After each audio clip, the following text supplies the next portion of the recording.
bangun gereja bahasa Arabnya apa? Bangun gereja, Ya. saya tulis ya. Ya. Tolakkan seluruh pendirian gereja, menolak dan melarang pembangunan gereja HKBP Maranatha di Cilegon. Allahu Akbar. Dan rencananya minggu depan saya akan datang sendiri kalau belum beres melalui izin pendirian ini. Saya mengajak siapapun untuk menaruh doa dalam hati. Kalian takut kalau misalnya ada rumah ibadah agama lain di lingkungan kalian takut pindah agama?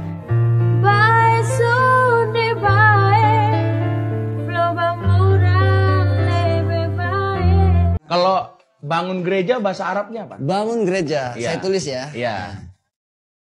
Bangun gereja. Nah, ini. Bacanya sulit. Baru-baru ini masyarakat Indonesia dihebohkan dengan penolakan pembangunan gereja HKBP di Cilegon. Penolakan tersebut juga ditandatangani oleh Wali Kota Cilegon, MUI Cilegon hingga Ketua DPRD Cilegon. Adapun penolakan pembangunan tersebut digadang-gadangkan berdasarkan SK Bupati nomor 189 tahun 1975 yang mengatur tentang penutupan tempat ibadah umat Kristen.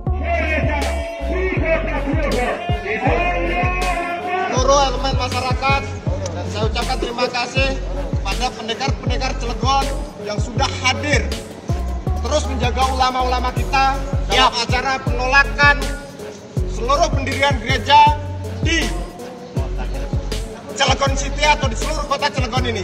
Dengan secara tegas dengan putusan wali kota untuk menolak dan melarang pembangunan gereja HKBP Maranatha di Cilegon. Allahu Akbar. 2. Segera membuat peraturan wali kota perwal atau surat keputusan wali kota Cilegon untuk menguatkan surat keputusan Bupati Kepala Daerah tingkat 2 Serang.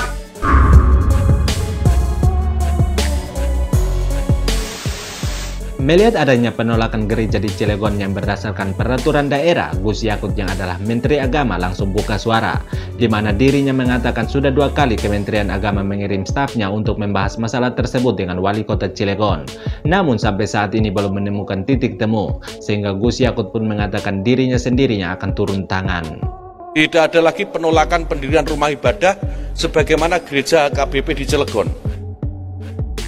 Saya laporan ya Pak Evorus dan Pak Sekjen dan seluruh jajaran di Cilegon, kota Cilegon itu masih ada gereja HKBP yang ditolak pendiriannya oleh wali kota.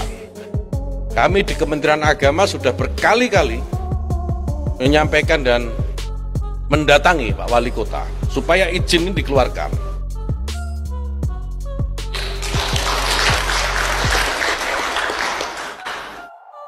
Jadi jangan tepuk tangan dulu Pak. Karena belum berhasil. Belum berhasil. Staf kami Pak sudah 2 kali ketemu dengan Pak Wali Kota. Dan rencananya minggu depan saya akan datang sendiri kalau belum beres melalui izin pendirian ini. Karena di bawah sudah beres semua. Izin dari masyarakat, dari kepala desa sudah beres, suruh tertahan di atas. Ini tentu bukan hal yang baik, bukan hal yang sehat. Tadi saya sampaikan itu. Ini sepertinya orang sudah mulai tidak dekat dengan Tuhan. Per Desember kemarin, 3.903 jiwa. 3.900 jiwa.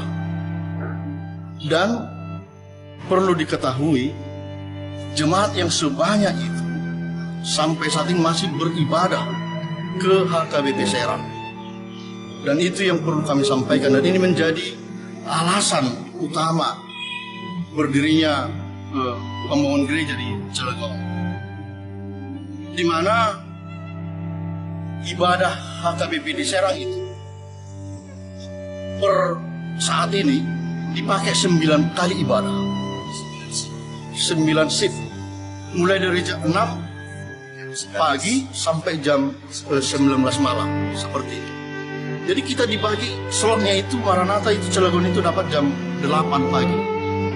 Nah, jarak tempuh dari Cilegon yang paling ujung itu di Salira, Anyer, kita tahu 50-an kilometer. Betapa susahnya sulitnya akomodasi, transportasi, biaya yang harus dikeluarkan oleh jemaat kita yang notabene belum semua memiliki kendaraan. Melihat saudara seimannya di Cilegon sedang dilanda peristiwa iman karena penolakan berdirinya gereja, umat Kristen pun tak mau terprovokasi, melainkan umat Kristen dari berbagai daerah beramai-ramai mendoakan kota Cilegon. Contohnya akun bernama Franz, ia mengatakan, "God bless Cilegon, terima kasih telah membuat kami selalu menitipkan kota Cilegon dalam doa kami." Ada juga akun bernama Soli Lady yang mengatakan iman anak-anak Tuhan lagi diuji, tetap doakan yang terbaik buat kota Cilegon. Tuhan berkati orang-orang di sana dan kita lihat Tuhan akan pulihkan hati mereka. Dan ada juga akun bernama Ray Minisere yang mengatakan Tuhan Yesus berkati kota Cilegon, berkat Tuhan melimpah atas masyarakat kota Cilegon. Memang saya mengajak siapapun untuk menaruh doa dalam hati. Setiap kali teringat ada saudara-saudara, dan kita ini tidak beririsan keras di akar rumput. Kita saudara, kita NKRI. Tapi saya percaya bahwa sebagai satu tubuh kebangsaan, bahwa kita perlu memperhatikan apa yang terjadi di Cilegon ini. Tak hanya doa dari umat Kristen, umat Islam pun turut memberikan semangat bagi saudara-saudaranya di Cilegon. Contohnya akun bernama Bahagia Selalu yang mengatakan, "Ya Allah, semoga cepat terselesaikan masalahnya." Dan ada juga akun bernama Lucieta yang mengatakan, "Semoga ada jalan keluarnya, dimudahkan segala urusannya saudaraku."